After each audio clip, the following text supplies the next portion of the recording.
Hello Prep 2. By now you should have listened to Chapter 2 of George's Marvellous Medicine. This is one of my most favourite stories to read, and it makes me feel a bit sad that we're not all at school reading it together, but hopefully the audiobook makes up for it. Now, in Chapter 2 of George's Marvellous Medicine, George says a chant. It's a bit like a poem or a song, and in this chant there are lots of different rhyming words. I've got it in front of me, and we are going to look today at rhyming couplets and rhyming words. So a rhyming couplet is when we have two lines and the final words rhyme together as a pair, and then we move on to the next two lines and they rhyme as a pair as well, and that goes on throughout the whole of the poem. So I'm going to give it a read and see if you can spot those rhyming words at the end of the line. So give me a bug and a jumping flea, give me 2 snails and lizards 3, and a slimy squiggler from the sea, and the poisonous sting of a bumblebee, and the juice from the fruit of the jubjub tree, and the powdered bone of a wombat's knee, and 100 other things as well, each with a rather nasty smell. I'll stir them up, I'll boil them long, a mixture tough, a mixture strong. And then, hey-ho, and down it goes, a nice big spoonful, hold your nose. Just gulp it down and have no fear. How do you like it, Granny dear? Will she go pop? Will she explode? Will she go flying down the road? Will she go poof in a puff of smoke? Start fizzing like a can of Coke?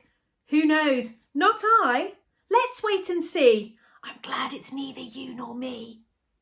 Oh, Grandma, if you only knew what I have got in store for you. Oh, George is a bit of a pickle, isn't he?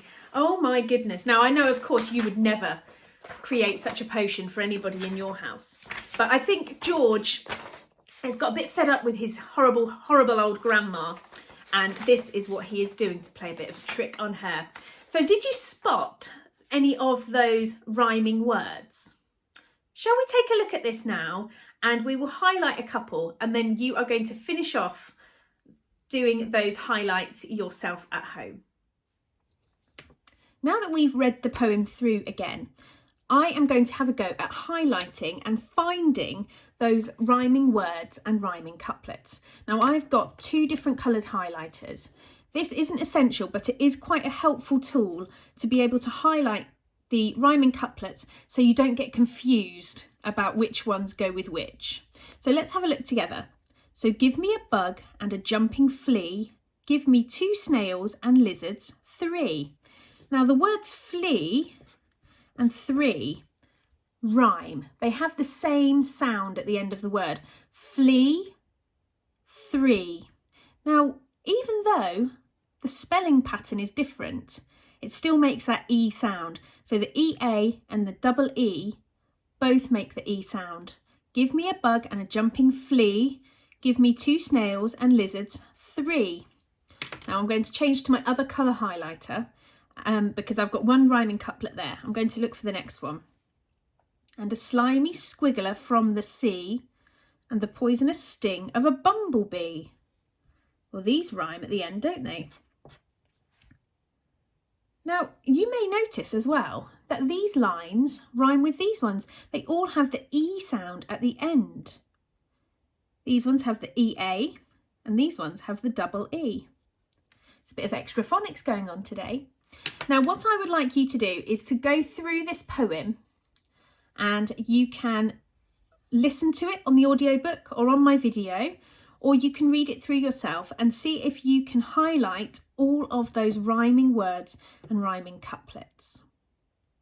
Now, a really fun way to finish off this lesson would be to have a go at performing this poem, maybe for somebody at home. Maybe you could practice reading it aloud. Maybe you could choose a couple of lines that you could practice and do really well. Maybe you could even video yourself reading those couple of lines or performing them and I would love to see if you have a go at that.